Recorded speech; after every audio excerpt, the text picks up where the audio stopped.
आज रामघाट नागा आश्रम शिव मंदिर में के प्रांगण में एक ऐसे व्यक्ति, ऐसे ज्ञानी पुरुष आए हैं जिनसे हम लोग जान पाएंगे शिवलिंग के बारे में।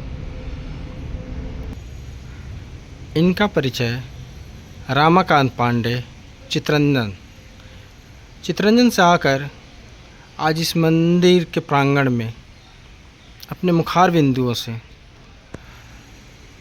शिवलिंग की व्याख्या करेंगे। तो मैं आपसे चाहता हूँ कि आप कुछ ज्ञान हम लोग को प्रदान करें शिवलिंग के बारे में। शिवलिंग का व्याख्या करना सहस्त्र मुख वाले शेषनाग जी के लिए भी असंभव वाली बात है। शिव शब्द का अर्थ होता है कल्याणकारी। जो अर्धनारीश्वर स्वरूप शिव जी का कहा गया है, शिव शब्द अपने आप में अर्धनारीश्वर रूप है, क्योंकि इसमें इकार शक्ति स्वरूपा है। उस शक्ति स्वरूपा इकार के अभाव में शिव जो है 100 स्वरूप होते हैं। जब इकार रूप में शक्ति मिलती है तब वह शिव रूप में आते हैं, और तब वह शिव कल्याणकारी बन जाते हैं, जन जन के लिए, प्राणी मात्र के लिए। अच्छा, शिव की पूजा तो हम लोग करते हैं, तो हमें ज्ञान नहीं है किस प्रकार से करनी चाहिए। प्लस शिव में जो अग्नि निकला हुआ है ये क्या है, ये शिवलिंग का उत्पत्ति किस प्रकार हुआ है, अगर बताते तो हम लोग धन्य होते। शिव जी की पूजा में नाना प्रकार की विधियां आपको मिलेंगी। सबसे बड़ी विधि है भक्ति। बिना स्नेह, बिना भक्ति का कोई भी पूजन व्यर्थ माना जाता है। और सबसे बड़ा पूजक भगवान के हुए विष्णु भगवान। शिव जी के परम उपासक विष्णु हैं। जब उन्होंने रामावतार लिया, कृष्णावतार लिया, इन दोनों अवतार में भगवान शिव के दोनों ही परम भक्त हुए। शिवलिंग के अवतार के बारे में जहाँ तक पुराणों में उपलब्ध होता है, विशेषकर लिंग पुराण में, शिव पुराण में, एक समय की बात है, ब्रह्मा और विष्णु में काल गतिवश होकर विवाद उत्पन्न हुआ अपनी महत्ता को लेकर कि कौन बड़े हैं। इसी बीच में जब दोनों विवाद बढ़ता गया तो शिव स्वयं एक लिंग के रूप में, शिव स्वयं एक तेज लिंग के रूप में, स्तंभ के रूप प्रकट हुए। दोनों ही अचंभित हो गए कि अचानक हम दोनों के मध्य यह कैसा प्रकट हुआ, कौन सा स्तंभ आया, कैसे, कहाँ से आया। तो इनका ओर छोर, आदि और अंत पाने के लिए दोनों निकले खोज में। ब्रह्मा हंस बन कर के चले गए आकाश में पता लगाने के लिए, और विष्णु जी वाराह रूप धारण करके धरती के नीचे गए कि इसका प्रारंभ कहाँ से है। जब बहुत काल बीत गया फिर भी विष्णु जी को उस स्तंभ का, उस ज्योतिर्लिंग का आदि पता नहीं चला, तो लौटकर आगे धाम पर बैठ गए। ब्रह्मा जी ऊपर जाते आते थक गए, उनको भी अंत नहीं मिला, तो लौट रहे थे, रास्ते में उन्हें गौ और केतकी मिली। ब्रह्मा जी को हताश देखकर उन्होंने पूछा ब्रह्मदेव से, बोलिए क्या बात है, ऐसा क्यों आपका मुख चिंतामग्न हो रहा है। उन्होंने सारी बातें बताई, तो बोले कि ठीक है, चलिए मैं बता दूंगा विष्णु जी को कि आपने इस ज्योतिर्लिंग का अंत पा लिया है। मैं गवाही दे दूंगी, मैं साक्षी बनूंगी। केतकी ने भी कहा और गौ ने भी कहा। यहाँ आए, विष्णु जी से वार्तालाप हुई। विष्णु ने कहा, ब्रह्मदेव, मुझे इस ज्योतिर्लिंग का प्रारंभ नहीं मिला, मैं हार मान चुका हूँ। ब्रह्मा ने कहा, नहीं, मैं तो इसका अंत पा लिया हूँ। साक्षी में देखिए गौ और केतकी खड़ी है। केतकी और गौ ने अपने तरफ साक्षी के रूप में कहा कि हाँ, ब्रह्मदेव ने इस ज्योतिर्लिंग का अंत पा लिया है। किंतु हमारे शिव जी इतने भोले हैं, हर चीज़ बर्दाश्त करते हैं, किंतु धर्म का, गुरु का, माता पिता का, असत्य का साथ नहीं दे पाते हैं, अपमान नहीं सहन कर पाते हैं। इसलिए प्रकट हुए स्वयं सशरीर और ब्रह्म का उस मुख को जिससे उन्होंने असत्यवाणी किया था, उनके 5 मुख से एक मुख को छत कर दिए, अलग कर दिए। तब से ब्रह्मा जी चतुर्मुखी कहलाने लगे। उससे पहले वो पंचमुखी हुआ करते थे। केतकी को भी उन्होंने श्राप दिया कि जा, तुझे आज से मैं अपने पूजा में स्वीकार नहीं करूँगा। बहुत अनुनय विनय करने पर उन्होंने कहा ठीक है, तुम मेरे यज्ञ मंडप की सिरमौर बन सकती हो। गौ को उन्होंने कहा कि तुम समुद्र की बेटी होकर तुमने असत्य भाषण किया है, इसलिए जा, तुम्हारा पूरा शरीर तो पूजनीय रहेगा किंतु मुख पूजनीय नहीं रहेगा, तेरा मुख अशुद्ध माना जाएगा। तब से गौ का भी मुख अशुद्ध माना, पूरा अंग पूजा होता है किंतु मुख की पूजा नहीं होती है गौ की। विष्णु भगवान उस ज्योतिर्लिंग को तेज को शांत करने की प्रार्थना किए। माँ जगदम्बा ने अपने योनि में धारण किए और उस स्तंभ को 12 भागों में अपने चक्र से विभक्त किए, जो 12 ज्योतिर्लिंग के रूप में इस धरती पर हम सभी के कल्याण के लिए प्रकट हुए। शिव जो है, शिवलिंग का अर्थ होता है पहचान, प्रतीक। तो हमारे कल्याण के प्रतीक स्वरूप ये हैं स्तंभ के रूप में शिव जी। 12 ज्योतिर्लिंग जो कहा गया है, इनमें है सौराष्ट्रे सोमनाथम, श्रीशैले मल्लिकार्जुनम, उज्जैन्यं महाकालम, ओंकारम अमलेश्वरम, परल्यं वैद्यनाथं च, डाकिन्याभिशंकरम, सेतु बंधे तु रामेशं, नागेशं द्वारकावने, वाराणसं तु विश्वेशं, त्र्यंबकं गौतमी तटे, हिमालय तु केदारं, घुष्मेशं च शिवालय, एतानि ज्योतिर्लिंगानि सायं प्रातः पठे नरः, सप्त जन्म कृतं पापं स्मरणेन विनश्यति। जो मनुष्य, जो नर यह 12 ज्योतिर्लिंग का प्रातः सायं स्मरण करता है, उसके एक जन्म नहीं 7 जन्मों के पाप नष्ट हो जाते हैं। इस मंत्र का, इस 12 ज्योतिर्लिंग के नाम का ऐसा महत्व है। इसका अर्थ यह नहीं होता है कि हम पाप करते रहें और इस मंत्र को बोलते रहें। हमारे अंदर पाप करने की उतनी क्षमता नहीं है जितनी इस मंत्र में पाप को नष्ट करने की क्षमता है। इसलिए हम जन साधारण इन मंत्रों की परीक्षा लेने के बजाय मंत्रों में श्रद्धा सहित भगवान के चरणों में अपनी भक्ति अर्पण करें। आइए, शिव जी हैं घुष्मेशं च शिवालय। शिवालय में जो हम स्थापना करते हैं, एक घुष्मा नाम की भक्त थी जिन्होंने ज्योतिर्लिंग की स्थापना किया था, भक्ति किया था, उनके स्थापना किया गया है, इसलिए इनका नाम घुष्मेश कहा गया है। इनकी भी कहानी सुपुराण में आपको अलग से मिलेगी, जिसका बारे में फिर आगे फिर आपको हम बताएंगे। बहुत बहुत धन्यवाद। के बारे में भी अच्छा, हम लोग देखते हैं कि दरवाजे के बाहर या शिव जी के बगल में एक नंदी जी रहते हैं। नंदी जी हम लोग तो बैल समझते हैं, क्या इनकी व्याख्या करिए, थोड़ा सा हमें बताइए ये क्या है, कौन है? इनका वर्णन आपको 18 पुराण है और 18 उपपुराण है। तो 18 पुराण में एक लिंग महापुराण है। लिंग महापुराण में ऐसा वर्णन आता है, एक बार विष्णु भगवान की इच्छा हुआ कि भगवान भोलेनाथ को अपने शरीर पर हम वहन करें। तो स्वयं विष्णु भगवान को शिव जी वरदान दिए, ठीक है, आप मुझे अपना सेवा प्रदान कीजिए और मेरा वाहन बनिए। तो विष्णु जी स्वयं एक बैल का उद्धारण करके, वृषभ का उद्धारण करके आए और विष्णु जी के शरीर पर शिव जी स्थापित हुए और अपना सेवा लिए उनसे। वाह, बहुत। हमारे बीच शिव भक्त नीतू जी हैं, वो कुछ पूछना चाह रही हैं। हाँ, आपका प्रश्न? बोल रहे हैं बाबा बाबा कि जैसे हम लोग बहुत पहले से जानते हैं कि नंदी बाबा एक बैल हैं, तो आपने अभी विवरण करके हमको बताया कि नहीं, शिव जी को मतलब उठाना चाहते थे या उनकी सवारी करने के लिए विष्णु भगवान ने बोला कि हमारे ऊपर बैठे। उस हिसाब से तो तब हम लोग को ये समझना चाहिए कि नंदी भगवान नहीं, वो विष्णु भगवान है। यह लिंग पुराण के कथनानुसार हाँ। नंदीश्वर जो हैं विष्णु जी के ही अवतार हैं। हैं यह लिंग पुराण में वर्णित है। लिंग पुराण में, लिंग महापुराण में ऐसा वर्णन आया है। इसलिए पहले नंदी जी का पूजा। हाँ, इसी तो हम नंदी जी को कुछ बात अपनी प्रार्थना रखते हैं, वो शिव जी तो पहुंचाते हैं। तो वास्तव में नंदी जी विष्णु जी हैं।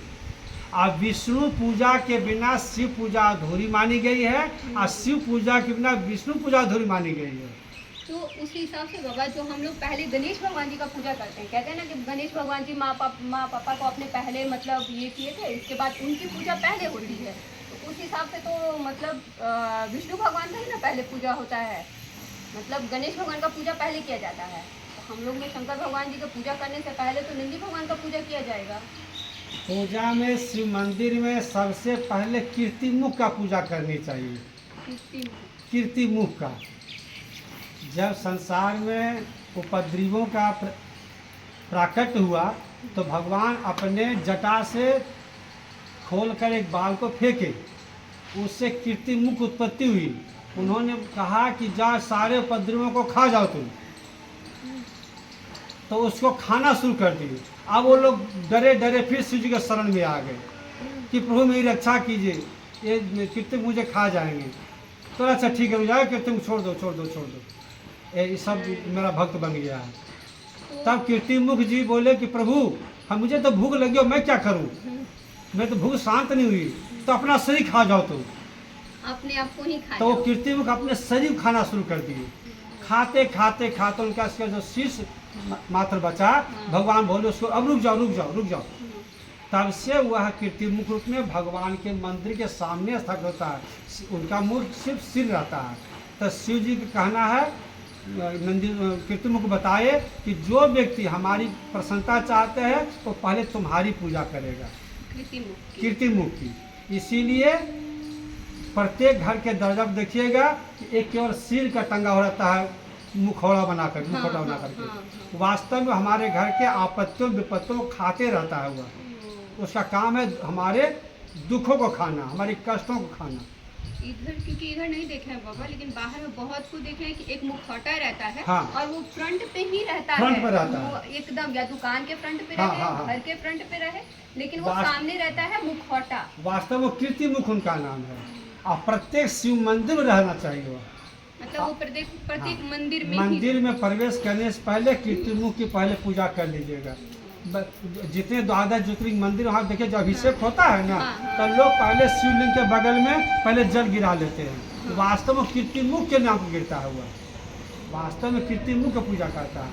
और यहाँ ये भी बताना चाहते हैं, आप नारी हैं तो जिस मंदिर में माता पार्वती न हो, नारियों को चाहिए शिवलिंग का स्पर्श करके पूजन न करें। मतलब जैसे यहाँ ये मंदिर में अभी जैसे ये नहीं है, माता पार्वती हाँ। नहीं है, उस हिसाब से तो हम शिव जी को नहीं छू सकते। स्पर्श नहीं कर सकते। मतलब जैसे हम धोते हैं मंदिर, नहीं। तो हम मंदिर नहीं, मतलब शिव जी को नहीं करेंगे। जब दान कर सकती है, हाँ। शिवलिंग का स्पर्श आप नहीं कर सकते। शिव को नहीं हाँ। स्पर्श कर सकते। अब वही और अगर जहाँ माता पार्वती विराजमान हो रहेगी, हाँ। तब उनकी आज्ञा लेकर के स्पर्श कर सकती हैं, किंतु बिना अंगूठा स्पर्श किए, इस ढंग से। मतलब ये अंगूठे को उनसे स्पर्श नहीं हाँ, करेंगे। पुरुष भी हाँ। जब पाषाण प्रतिमा को न केवल शिवलिंग बल्कि सालिग्राम प्रतिमा का भी अंगूठा से स्पर्श नहीं कराना चाहिए। पाषाण प्रतिमा का स्पर्श अंगूठा से नहीं होना चाहिए। अच्छा, मेरा एक जिज्ञासा है, आपने बताया कि पार्वती जी का जहाँ ना हो वहाँ नारी स्पर्श ना करे शिवलिंग को, मगर और जहाँ माता पार्वती हो उनकी आज्ञा लेकर के पूजन करनी चाहिए। हाँ, सीधी सी बात है, किसी भी महिला के पति की पूजा कोई दूसरी महिला करे तो कोई महिला बर्दाश्त नहीं नहीं करेगी। करेगी। सीधी सी बात है। किंतु यदि उस महिला से पूछ लिया जाए क्या मैं आपके पति के पूजन कर सकती हूँ, यदि वो आज्ञा देती है तो पूजन करते हैं तो कोई आपत्ति नहीं है। अच्छा, तो कुछ समय पहले आपने बताया था कि शिवलिंग में ही माँ पार्वती हैं, हाँ। जो अर्घ हुआ। हाँ। तो माँ पार्वती का अलग से मंदिर बनाने की ज़रूरत नहीं है। माँ हाँ, पार्वती हाँ, तो हाँ। उनके संग है। हाँ, तो हाँ। फिर मैं वहीं पे आज्ञा लेकर कर सकता हूँ। हाँ, तो वह जो है माता का योनि स्वरूप है। किंतु जब माता पार्वती के यह अर्धनारीश्वर स्वरूप ही है, किंतु अर्धनारीश्वर का तो विवाह नहीं हो रहा है ना। विवाह जब भी होता है दो शरीर अलग अलग जब होते हैं तब साकार रूप में, साकार प्रतिमा। ऐसे तो वह जहाँ भी शिव हैं वहाँ शक्ति है, जहाँ शक्ति है वही शिव है, दोनों में अंतर ही नहीं है। जहाँ विष्णु है वही शिव है, जहाँ शिव है वही विष्णु है, अलग कुछ नहीं है। हम ही में सभी हैं। जो शिव है वही कल्याणकारी है, जो कल्याणकारी है वही शिव है। संसार में जितने हम लोग कल्याणकारी कार्य करते हैं वे सभी शिव हैं। किंतु जब आज्ञा लेने की बात होती है तो उनको माता पार्वती के शरीर से आज्ञा लेंगे हम, उनका माता पार्वती मान करके आज्ञा लेकर के उनके आसपास का पूजा कर सकते हैं। यह शिव जी का अर्धनारीश्वर स्वरूप हुआ। शिवलिंग का जो अर्घ सहित रहता है वो माता जगदम्बा है, उनका अर्धनारीश्वर स्वरूप हुआ, शिव जी का हुआ। ये स्वयं मैं नहीं, ये लिंग महापुराण का वक्तव्य है। लिंग पुराण आपको लिखित मिल जाएगा। अच्छा, एक और चीज़ जानना था। मैंने सुना है कि शिव जी का ऐसा कोई एक मंत्र है जिसे अगर मैं बोलकर अपने शरीर को स्पर्श कर लूँ तो मेरे शरीर के व्यथा भी दूर हो जाते हैं। हाँ, मृत्युंजय मंत्र है, सबसे बड़ा नाम का एक जाप ही सबसे बड़ा मंत्र होता है। और विष्णु का जो 10 अवतार हैं, मत्स्य कूर्म वाराह च नरसिंह च वामन रामो राम च कृष्ण च बुध कल्कि तथैव च एतानि दशनामानि स्मर्तव्यानि सदा बुध। ये विष्णु के अवतार का मंत्र है। इसका पाठ करके स्पर्श करने से व्यक्ति का शरीर का व्याधि दूर होता है। और महामृत्युंजय के मंत्र जब करने से तो व्यक्ति का अकाल मृत्यु भी दूर हो जाता है। अकाल मृत्यु ही नहीं, यदि उसको अपनी प्रारब्ध की अंतिम मृत्यु भी है तो महाकाल उससे भी दूर कर देते हैं, ऐसा प्रमाण है। एक नहीं अनेकों।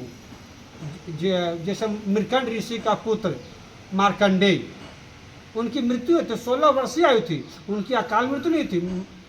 यमराज आए थे, उनकी पूर्ण आयु होने पर ही आए थे, किंतु मृत्युंजय मंत्र के जप के प्रभाव से उन्होंने उनकी मृत्यु को टाल दिया। अकाल मृत्यु नहीं था मृत्यु उनका, जिन्होंने मृत्युंजय का जप किया, मार्कंडेय ऋषि, मृकंड ऋषि के पुत्र ने उनकी मृत्यु को उन्होंने टाल दिया। इतनी शक्ति है उसमें। और सबसे बड़ी बात है, किसी बड़े व्यक्ति का नाम नहीं लेना चाहिए, नाम अपराध होता है। फिर भी नाम अपराध, जब तक हम अपराध करेंगे नहीं हम कुछ काम नहीं कर पाएंगे।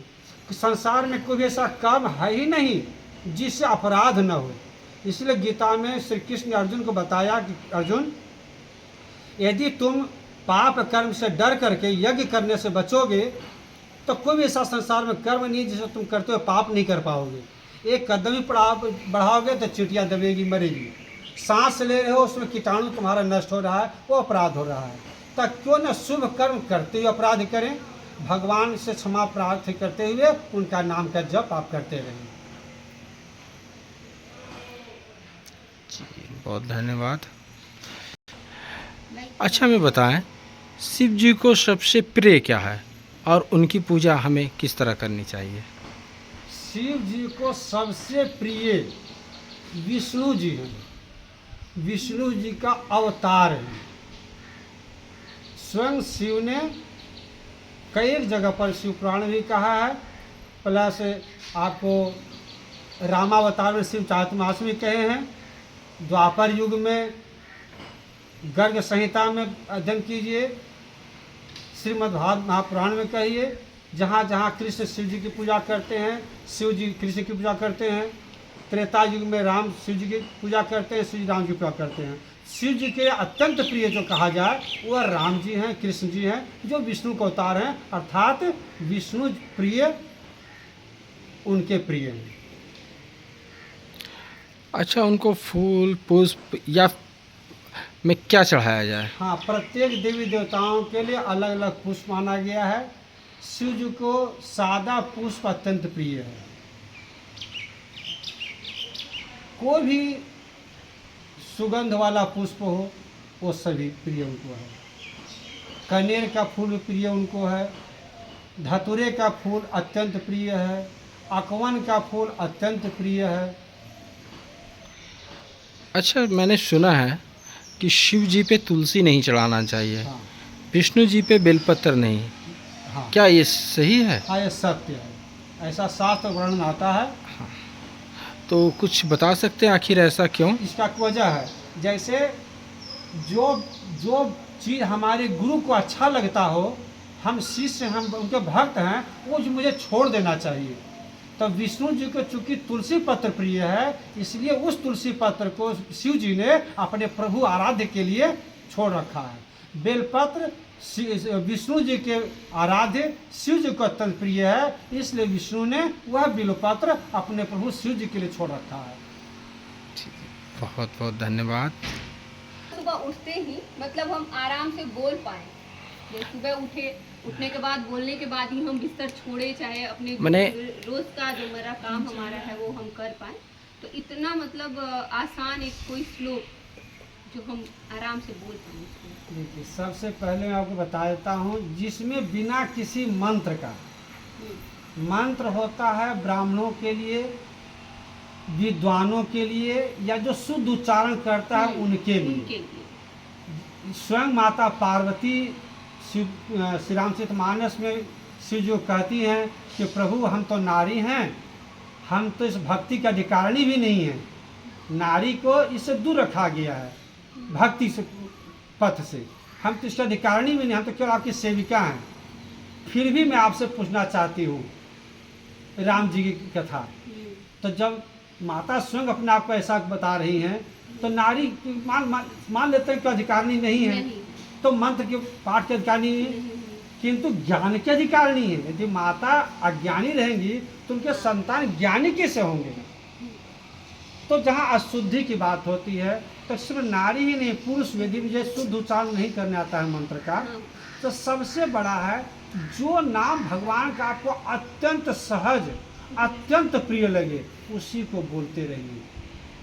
24 घंटा सोते, जागते, खाते, पीते, उठते, जगते, घर का प्रत्येक कर्म करते हुए, जैसे हम लोग सांस जो लेते हैं ना, तो सांस क्या हम लेते हैं, सो हंग, जब लेते हैं तो सो का आवाज आता है, और जब निकलता है तो हंग का आवाज आता है। तो सो हंग का अर्थ क्या हुआ है? वास्तव में सोहंग शब्द ही ओ हंग है। ओ हंग शब्द जो है ओंग है, जो ओंग प्रणव है वही सोहंग है। ओ हंग कहिए या सोहंग कहिए, ओम कहिए या सोंग कहिए, अर्थ एक ही है। यदि हम और आप बिना किसी मंत्र, केवल अपने सांस की गति पर, जो सांस आ रही और जा रही है उस पर केवल हम ध्यान दें, और कृष्ण का, शिव का, राम का, आप अपने पति का, अपने गुरु का, जिनका भी श्रद्धा से आप ध्यान करते हैं, तो ये आपके लिए कल्याणकारी होगा, इस जन्म के लिए भी, पूर्व जन्म के लिए भी, आगे वाले जन्म के लिए भी। लोग पूछते भी हैं कि आगे वाले जन्म को तो हम सुधार सकते हैं, हमारा जो पूर्व जन्म बीत गया उसको मैं कैसे सुधारूं? नहीं, पूर्व जन्म को भी सुधारा जाता है। पूर्व जन्म में कुछ गलत कार्य कर दिए हैं तो उसको हम इस जन्म में सुधारेंगे। जैसे कल से मुझे कुछ गलती होगी तो क्या हम नहीं सुधार कर सकते हैं? बाबा, तो मेरा एक और सवाल था, जैसे इंसान कहते हैं, जैसे हम मतलब कोई भी, कि हमने को अगला जन्म तो हमको याद नहीं है, हम इस जन्म को याद रख ले वही बहुत है। तो नहीं होता है कि जैसे किसी के संग मतलब बहुत अच्छा है, लेकिन उसके संग बुरा ही हो रहा है, तो ये मतलब क्या अगले जमाने का है कि अगले जन्म का है उसका दिया हुआ? भला क्या है, बुरा क्या है, ये मेरे नज़र और नज़रिए का फर्क बताता है। सीता माता का रावण ने हरण किया, यह बुरा कर्म था या भला हुआ संसार के लिए? दोनों कर्म एक ही होता है, किसी एक के लिए भला होता है, किसी के लिए बुरा होता है। जब मेरे साथ बुरा हो रहा हो मेरे नज़र में, तो समझना चाहिए प्रभु की नज़र में भला हो रहा है, मेरे लिए किसी और के लिए। और जब संसार के लिए भला हो रहा है तो हम भी तो संसार के एक अंग है ना। तो मेरे लिए भलाई हो रहा है, मुझे देखने में लगा कि मेरा संग बुरा हो रहा है। वास्तव में भला बुरा कुछ नहीं होता है, जो हो रहा है सो अच्छा हो रहा है। हम लोग कुछ करते नहीं है, जो हो रहा है सो हो रहा है, हम लोग केवल दर्शक मात्र हैं। तो जो कहते हैं कि भगवान का नाम लो और कर्म मत करो, तो किसने उससे कहा था क्या कर्म फायदा? नहीं करो? ऐसा तो किसने कहा ही नहीं। स्वयं शिव, स्वयं राम, स्वयं कृष्ण, स्वयं विष्णु, स्वयं ब्रह्म, जितने भी हमारे पास में देवी देवता हैं, जहाँ तक मैंने पुराणों का अध्ययन किया है, कर्म से हटने के लिए हमारे किसी देवी देवताओं ने नहीं कहा है। कर्म करना मेरा प्रधान है, कर्म प्रधान विश्व करी राखा, जो जस करहि सो तस फल तो चाखा। बाबा कहते हैं कि हम कर्म कर रहे हैं, लेकिन जो भगवान चाहते हैं वही होगा। तो उस हिसाब से तो जो मैं कर्म कर रही हूँ वो भगवान मुझसे करा रहे हैं। हाँ एकदम मैं तो कर कर नहीं रही। नहीं कर रहे हैं। तो अगर मान लीजिए कि कोई मर्डर कर रहा है, कोई चोरी कर रहा है, तो वो भी भगवान बहुत करवा अच्छा रहे प्रश्न, हैं। बहुत अच्छा प्रश्न आपने किया, बहुत अच्छा प्रश्न। अब कोई किसी का जीव का हनन कर दिया, किसी की अस्मिता का हनन कर दिया, तो क्या ये भगवान करवा रहे हैं? नहीं। यही समझने वाली बात होती है। क्या भगवान हमारे इतने बुरे हैं? क्या हमारे भगवान इतने बुरे हैं? भगवान कठोर हैं। माता पिता कठोर होते हैं, बुरे नहीं होते हैं। कठोर होना और बुरा होना दोनों दो बातें होती है। राम जी कठोर हैं किंतु रावण बुरा है। कृष्ण कठोर हैं किंतु कंस बुरा है। यदि कृष्ण कठोर नहीं होते तो अपना जन्म आराम से लेते, बंदी खाने में नहीं लेते, अपने आप को डर के बचपन में अपने आप को दूसरे घर में नहीं भिजवाते हैं। राम जी जंगल नहीं जाते, वो चाहते तक बैठे थे, क्या नहीं कर सकते थे। किंतु हम जैसे पहले हम बता चुके हैं कि कोई भी कर्म संसार के प्रत्येक कर्मों से जुड़ा हुआ है। जैसे मैं यहाँ बैठ रहा हूँ, अभी मैं बैठा हुआ, कोई आकर मुझे दो झापड़ मारकर चला जाए, आप क्या सोचिएगा?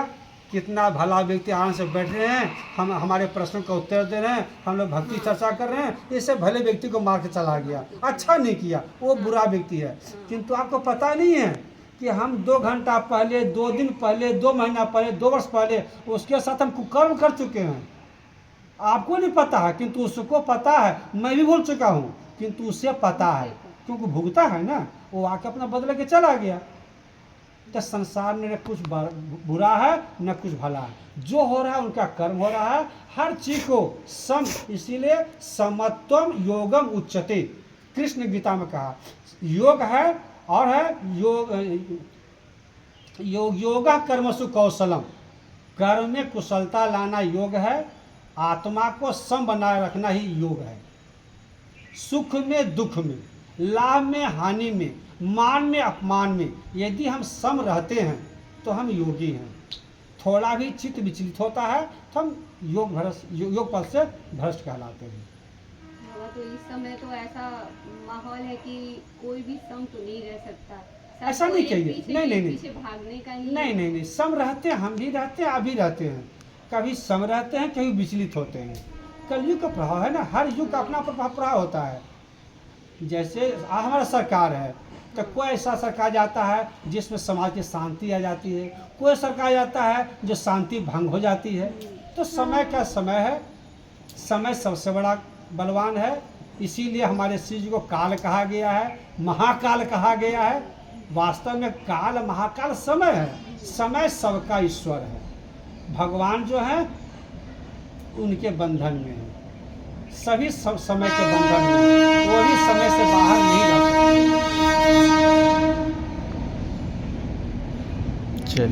चलिए बहुत बहुत धन्यवाद। मैं आपसे निवेदन करता हूँ कि एक श्लोक के साथ इसकी समाप्ति की जाए। श्री सहित दिन करवांस भूषण, काम बहु छवि सोहई, नवयंबुधर वर गातयंबर, पीत सुर मन मोहई, मुकुटांग दादि विचित्र भूषण, अंगयांगन प्रति सजय, अम्भोज नयन विशाल उर्भुज, धन्य नर निरखंति जे। ओं वर्णानामर्थ संघानां रसानां छंदसामपि मंगलानां च कर्तारो वंदे वाणी विनायक भवानी शंकरो वंदे श्रद्धा विश्वास रूपिणो याभ्यां विना न पश्यन्ति सिद्धा स्वान्तः स्थमीश्वरम्। भवानी शंकरो वंदे श्रद्धा विश्वास रूपिणो। भवानी श्रद्धा है, भवानी शंकरो श्रद्धा और विश्वास है। भवानी श्रद्धा है, शंकर विश्वास है। इन्हीं के चरणों में अपना प्रेम, अपना ज्ञान, अपनी सेवा, अपना सर्वस्व समर्पित करते हुए हम लोग भगवान के कर्म में लगे। ओम हर हर महादेव।